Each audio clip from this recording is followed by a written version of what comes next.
Next question we'll look at answering is whether the sample size has an effect on the confidence level. So in this example, it states to meet regulation standards, baseballs have a mass from 120 grams to 140 grams. So that's the range that baseballs can have a mass. A manufacturing company has set its production equipment to create baseballs to have a mean mass of 140 grams. So we know the mean, 145 grams. To ensure production equipment continues to operate as expected, the quality control engineer takes a random sample of baseballs each day to measure the masses. So a random sample of baseballs, not all of them are tested, only a sample.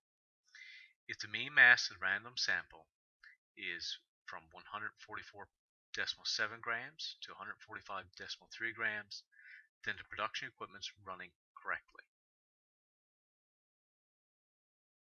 So if the sample mass is here within this range, we know that the equipment is working as expected. If the mean mass of the sample is outside the acceptable level, the production equipment is shut down and adjusted.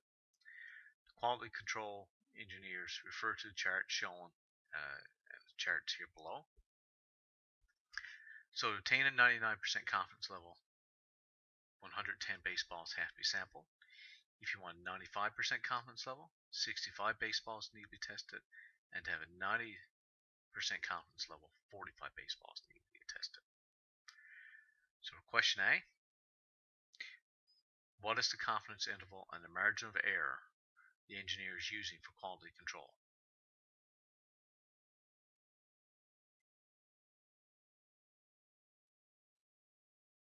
So question A, then the mean baseball weight is 145 grams. So if the sample is 144.7, we'll subtract that from 145. And if the sample is 145.3, we'll also subtract that from the mean. So here we have negative 0.3, and here we have positive 0.3. So this is the tolerance. That's what's allowed. You can be 3 grams below the mean weight. So this is the mean mass. Here you can be 3 grams below, or you can be 3 grams above. So the margin of error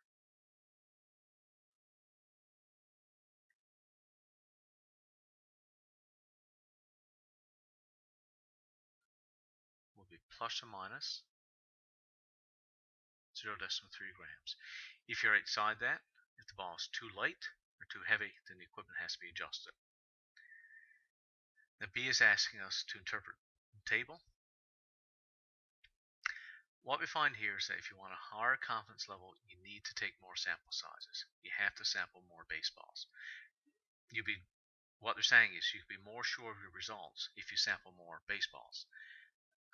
You could think about it this way: if you only sampled one baseball and the whole group getting produced that day, how sure could you be that all the balls were produced to the correct weight, to the correct tolerance, that all the balls will be within plus or minus 3 grams? So testing one baseball wouldn't be any good, nor could you go out and test all the baseballs. So what they've determined is that 110 balls have to be tested to be 99% confident, and to be 95% confident that all the balls are within the correct weight, you test 65.